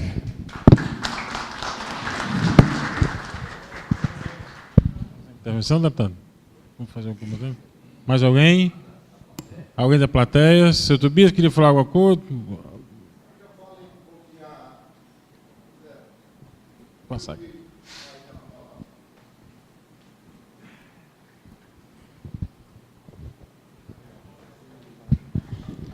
Boa noite. Queria saudar todos da mesa, o deputado Cabo Sabino, o presidente Pedro e os demais vereadores, a todos presentes, a Polícia Militar de uma forma geral, que todos conhecem e sabem que tanto eu como toda a minha família, nós temos um verdadeiro apreço e um respeito e admiração por toda a corporação. Eu tenho tinha um grande sonho de ser militar, mas por uma infelicidade, por outros caminhos, acabei indo para o setor privado e por lá estou. Mas, as palavras do Major Adrianísio, né, que realmente mudou muito a história de Pentecoste com relação a crimes, mas em uma eventualidade há pouco tempo com meu pai, acabou tendo, graças a Deus não houve fatalidade, mas ficou um trauma muito grande, e a gente sabe que é grande o trabalho do major, do tenente Delmiro e dos demais policiais. A gente sabe que é grande, a demanda é grande, mas a quantidade ainda continua pequena. Eu não sou policial, não sou nem um graduado em segurança pública, mas a gente sabe que a demanda está grande, a população está grande, o índice de usuários de drogas que a gente vê está grande, e o município precisa de mais segurança. Inclusive, já até passei uma mensagem para o Pedro uma vez, até inclusive para o próprio deputado eu já passei uma mensagem no Message. E a gente precisa, deputado, a gente precisa sim do seu apoio para chegar mais forte e botar a sua força no Congresso e na Câmara, e ajudar o nosso município, juntamente com os vereadores, o prefeito, para dar uma força maior ao nosso Major Adrianísio, para poder trazer ainda mais a tranquilidade e a paz para o nosso município. É uma terra boa, é uma terra que quem vem conhecer se apaixona, é gente decente, e é isso. Eu queria lhe agradecer e também queria lhe pedir que fortalecesse todos os nossos pedidos, que pensasse, que refletisse e que colocasse no papel e na prática para nos ajudar mais e mais. É só isso. Pedro, fala, Pedro. Então, deputado, agradecer a sua presença aqui. E ainda em cima do que a maioria, principalmente Zé da Legnas e também o Giovanni, assim como o seu Tobias estava aqui contando, Cabo Sabino, o seu Tobias há pouco tempo atrás, eram 3 ou 4 meliantes, acho que a maioria menor de idade, entraram na sua residência, uma chácara aqui próximo aqui até a zona urbana ainda, pouco afastada aqui do município, aqui no Poço Frio, não fica a 2 quilômetros, né? 2 quilômetros aqui da zona urbana mesmo, não tão distante, entraram lá, fizeram a família dele de refém, e ele mesmo foi na mão, foi no braço, tomou a arma deles, graças a Deus, realmente foi coisa de Deus mesmo, que salvou a vida dele, e os bandidos se evacuaram, e prontamente o Major Adrianísio com a sua equipe conseguiram prender. Mas, infelizmente, é aquela coisa que o Major Adrianísio sempre fala, prende, a justiça solta, até porque eram menores de idade, ou quem foi para o presídio, a gente tem... É isso que eu queria, os pontos importantes que a gente queria ressaltar aqui. A questão da reforma do nosso presídio aqui de Pentecoste, da cadeia pública de Pentecoste, que até já recebemos a visita aqui, ficaram de fazer uma pequena reforma, porque o plano é mais construir, até Vossa Excelência pode explicar para nós a questão de fazer um presídio já regional, o que se tem ideia é que seja um presídio em Itapipoca, para cá, para essa região. Outra questão também debatida pelo Zé da Legnas foi a questão das viaturas.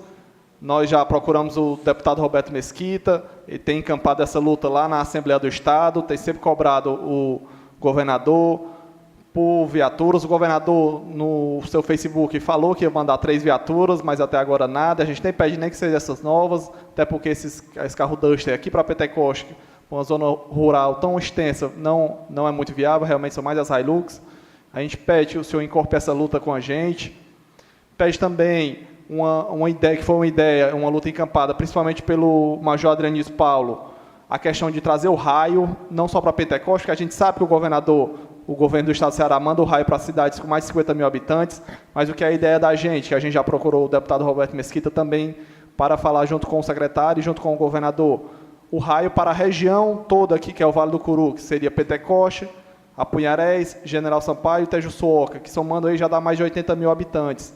Então a gente tem esse sonho A gente espera contar com o seu apoio, trazer o raio para cá, para Pentecoste, para toda a região do Vale do Curu.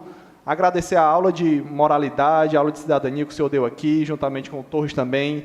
Realmente a realidade foi bem acima da expectativa hoje à noite. Saímos aqui de alma renovada, sabendo o dever de nós como cidadãos, primeiramente.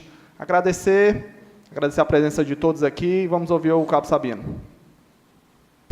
Suas considerações finais. Quero dar uma palavrinha? Jefferson, Thiago.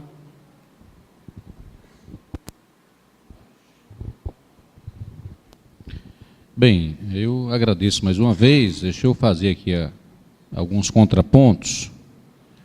Ainda tratando dessa questão de segurança, vocês falaram de 2 pontos fundamentais aqui, que é a questão do sistema prisional, né, a reforma da cadeia pública e a construção desse presídio regional. O Major Adrianis nos falou de 600 mil presos. Na realidade, hoje nós estamos já com 630 mil, caminhando para quase 700 mil. E quando nós colocamos o sistema prisional dos encarcerados e dos que têm as suas prisões domiciliar, nós chegamos a quase 800 mil presos no Brasil. Com uma dura realidade. Na casa onde tem 5 pessoas e 3 não trabalham, quem é que alimenta os 3 que não trabalham? Os 2 que trabalham, não é assim? Se nós temos 630 mil pessoas presas que não trabalham, quem é que está alimentando os 630? Nós que estamos trabalhando. Não é verdade? É fato. Quando o Major Adrianis fala aqui de projetos, nesses 2 anos e 6 meses, porque começamos em fevereiro, não é? A legislatura. Então, esses 2 anos e 6 meses que estamos no mandato, eu já apresentei mais de 150 projetos, a maioria deles na área de segurança pública, apesar de ter muitos projetos em várias outras áreas, mas, inclusive, 2 serão pautados na próxima semana no plenário da Câmara. Eu lutei muito para que fosse pautado, mas não foi pautado, porque disse que é um projeto polêmico, que é a questão do preso pagar pela sua manutenção. Ou ele paga pela sua despesa dentro do presídio, ou ele vai trabalhar para pagar. Se ele não tem dinheiro para pagar a sua estadia lá no presídio, ele vai trabalhar para pagá-la. Porque nós temos 630 mil pessoas improdutivas sendo sustentadas por quem é produtivo. E o que é que eles fazem dentro das unidades prisionais? Quando se tem rebelião, meu amigo, se queima prédio, se queima colchão, se queima tudo. Quem é que vai pagar a reforma? Nós.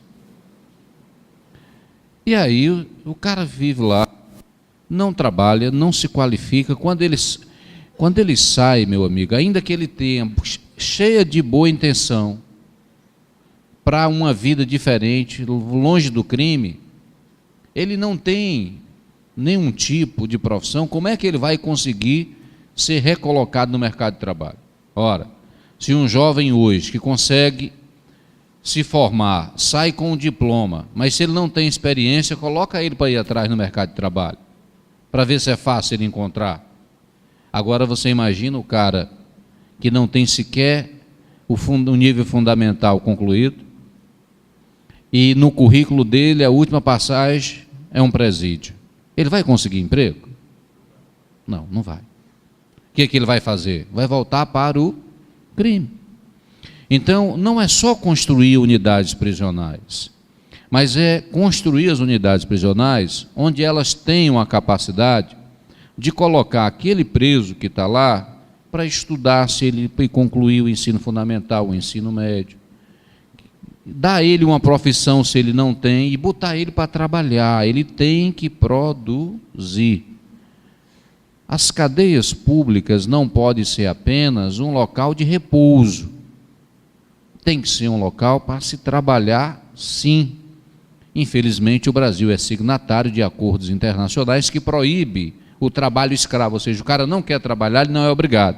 Mas o projeto que eu apresentei, eu não estou obrigando o cara a trabalhar, ele tem opção. Eu só quero que ele pague a sua estadia. Se ele não tem dinheiro, ele vai trabalhar para pagar. Não estamos obrigando ele a trabalhar, estamos? Não. Porque o difícil não é construir o presídio, o difícil é manter o presídio. Por exemplo, se for uma cadeia pública, o difícil não é nós construirmos a cadeia pública. O difícil é o município manter uma cadeia pública, por exemplo, com 100 presos. Porque tem que ter café, almoço, janta, mais café, médico, tem que ter a segurança, tem que ter toda a estrutura, o agente penitenciário, a água, a luz, enfim, toda a estrutura. Você sabe quanto é que custa um preso, em média, no nosso país? Custa entre R$ 2.800 a R$ 3.000, o custo mensal com um preso. Quando você soma todo o gasto de estrutura física do prédio, do agente penitenciário, do serviço de segurança da polícia, enfim, tudo, a faixa de 2.800, mas se gasta com um aluno 1.200, viu? Essa é a conta mesmo, não estou inventando.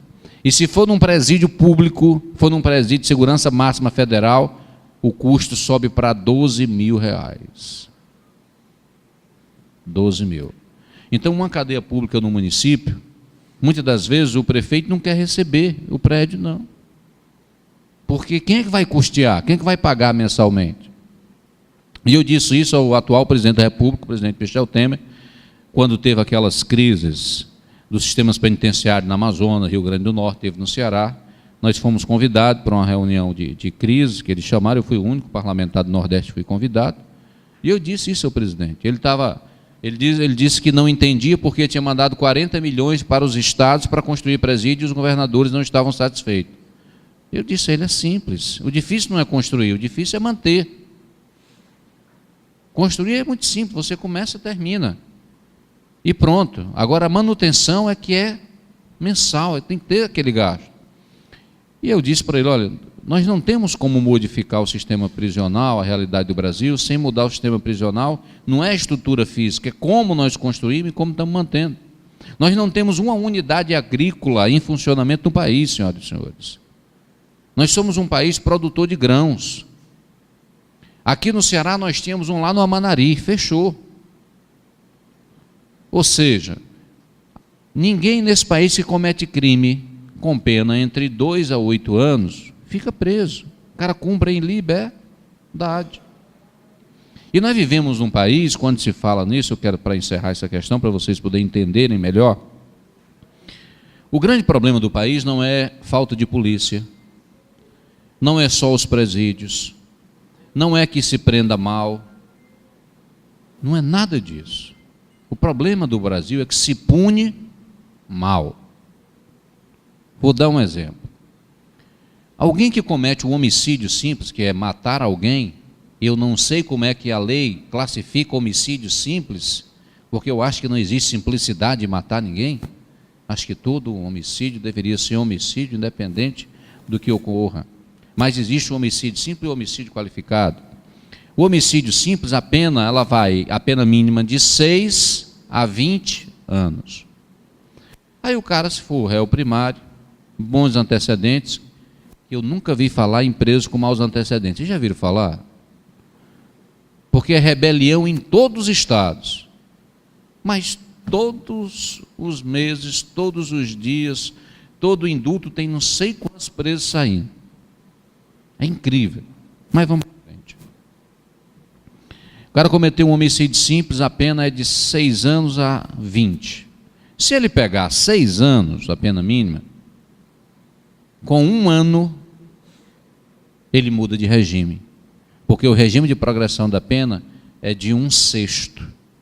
Ou seja, em 1 ano, ele passa aí para o regime semiaberto, que é trabalhar, ou pelo menos ficar fora do presídio durante o dia e dormir só à noite. Nós estamos falando de um crime de homicídio de 6 anos. Mas ele pegou 12 anos, fica preso 2. Então, como é que se tira a vida de alguém, se pega 12 anos e só cumpre 2 em regime fechado? O cara que é do crime, ele vai usar esses 2 anos, quando ele sair, exatamente para durante o dia ele fazer os roubos, furtos, ou voltar a matar, ou participar dessas facções criminosas e à noite volta para o presídio. Então, nós temos o regime de progressão da pena é desproporcional no Brasil. E o STF já julgou, disse que é inconstitucional não ter o regime de progressão da pena.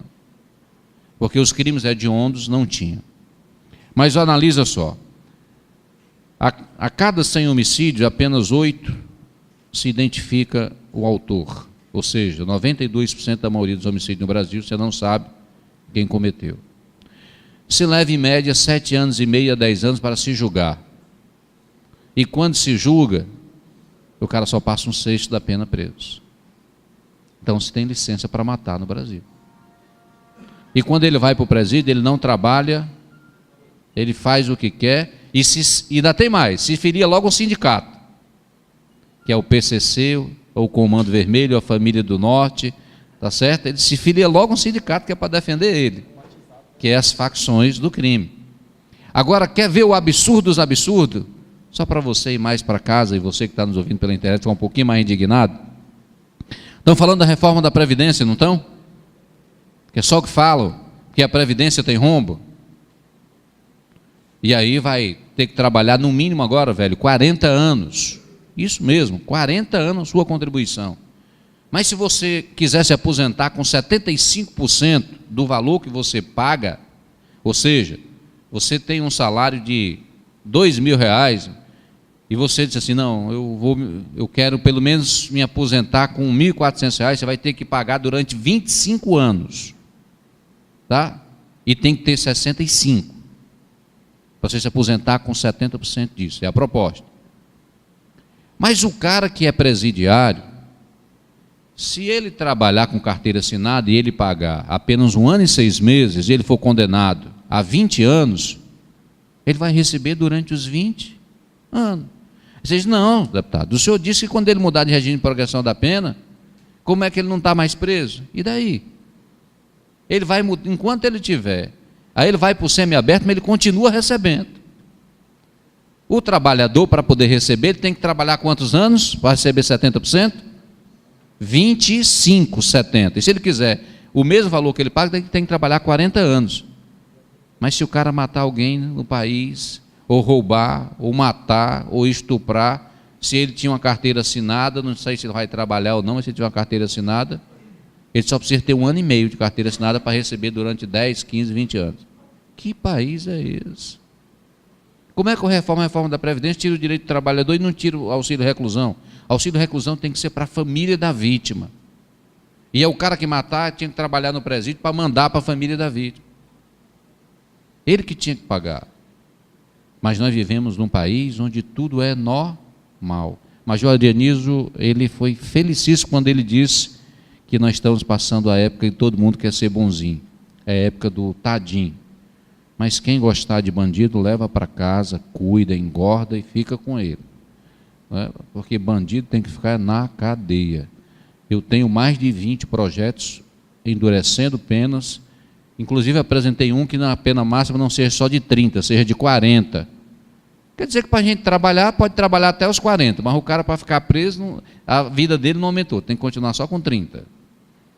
Então assim, eu apresentei vários projetos, como os bloqueadores de celular, a obrigação das empresas de telefonia, porque a empresa de telefonia, pessoal, ela é uma concessão, não existe empresa dona de telefonia, a telefonia é da União, então a União faz uma concessão, concede com que aquela empresa explore o direito da telefonia. Então nós apresentamos um projeto que a empresa, para poder ter esse direito, ela tem que colocar bloqueadores de telefone nos presídios. Por quê? Porque hoje o crime é comandado de dentro dos presídios por meio do telefone, isso é fato. E não se iluda não, se fizer uma vistoria na cadeia pública aqui, talvez vocês vão encontrar mais celular lá do que numa loja de celular dentro aqui de uma loja aqui dentro do município. Mas não tenha dúvida disso, não estou brincando não. Crateús fizeram uma agora lá, o Borges postou para a gente lá, tinha mais celular da EIPO do que o que a gente pode contar, meu irmão. Certo? Então é incrível aquele negócio. Então, pessoal, temos que mudar o sistema, temos que endurecer as leis. Sem punição, se perde o medo. Essa é a realidade. Olha, eu estou à disposição. A questão das viaturas, né, eu quero dizer que vou falar com o secretário de Segurança, tá certo? Vou falar com o comandante-geral. Eu sei que viaturas novas com certeza não tem. A gente pensa 329 viaturas, mas quando você pega 184 municípios, se fosse dividir igualmente, não dava 2 para cada. Aí você tem toda uma capital, região metropolitana, né? Dizem que estão fazendo um convênio para locar viaturas, veículos, equipam como viatura para ir para os municípios, seria muito melhor, que aí na hora que quebra é só pedir outra, não tem esse negócio de manutenção. Mas eu me comprometo de buscar junto ao secretário de Segurança Pública, junto ao comandante-geral da PM, para que nós consigamos pelo menos as melhores viaturas que se tem em funcionamento para vir. Foi o que nós conseguimos agora para Canindé, teve esse acordo com o secretário, estamos caminhando isso. Eu quero deixar claro que eu não sou base do governo do Estado do Ceará, tenho um bom relacionamento com o governador Camilo Santana, mas nós não somos base, nosso partido é oposição ao governo, mas isso também não me tira de maneira nenhuma contato. Hoje, como coordenador da bancada dos deputados federais, isso nos possibilita um contato maior com o governador. Me comprometo de fazer essa solicitação, sim. O município precisa, e o governador, ele não é o governador apenas da situação, ele é governador do Estado do Ceará, de todos os municípios, independente qual seja o prefeito ou a cor partidária. Então, ele tem que entender isso, né? Da mesma forma da questão da cadeia pública daqui, ou a questão da casa de recuperação, estou à disposição. O prefeito tem contato comigo, né? Eu me comprometo com o município para ver qual é a mais importante, se alguma coisa na área da saúde. Eu tenho que ver também como é que estão as instalações hoje, que agregam os policiais militares, que eu tenho feito alguns contatos e alguns acordos com alguns prefeitos. Eu encaminho uma emenda para o município, que a maioria dos municípios, prédios que recebem a polícia militar são prédios do município e não do Estado. Então, muitas das vezes nós temos encaminhado emenda para os municípios com um acordo de eles reformarem esses prédios das PMs, onde os nossos destacamentos, e eu já encaminhei emenda para cá, para o município aqui de Pentecoste, não tenho dificuldade de encaminhar para uma grande obra, onde possa beneficiar o município, independente de que área for. Agora, só tem que priorizar e saber o que é, porque não dá para encaminhar para várias coisas ao mesmo tempo, porque nós temos vários outros municípios que acompanham a gente, e diz que onde tem uma placa da Coca-Cola tem polícia. Então, assim, eu fui votado nos 184 municípios. Acho que eu e o capitão Wagner fomos os únicos 2 deputados a ser votados em todos os municípios do Estado do Ceará. Nós nos sentimos devedores a todos os municípios. Contrapartida também, eu sou deputado federal que encaminhei o maior número de emendas para municípios distintos, diferentes. Eu encaminhei emendas para municípios que eu não sei nem quem é o prefeito, mas os colegas da PM pediram, e quando a gente encaminha, nós sabemos que vão beneficiar a polícia e a comunidade. E a maioria das emendas que eu tenho encaminhado é para a área da saúde, que é um grande problema hoje, que nós sabemos, para toda a população. Então, contem comigo, estou à disposição naquilo que tiver ao meu alcance. Vocês não têm dificuldade para falar comigo. Geralmente, aos domingos, eu faço um bate-papo ao vivo na minha página, na minha fanpage, respondo a todo mundo. Se você deixar o seu contato da minha fanpage, independente do bate-papo ou não, mas em qualquer postagem, a minha assessoria retorna para vocês. A maioria do pessoal tem meu telefone, quem atende sou eu, não é assessor. Então, assim, eu atendo, encaminho, não tenho dificuldades. Tem dia que, quando eu não atendo na hora, mas eu retorno depois, porque a minha vida também não é nada fácil.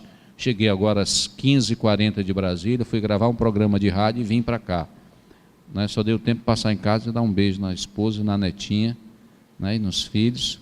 E aí vamos seguir agora. Amanhã, para você ter ideia, 8 horas de manhã eu estou em Russas.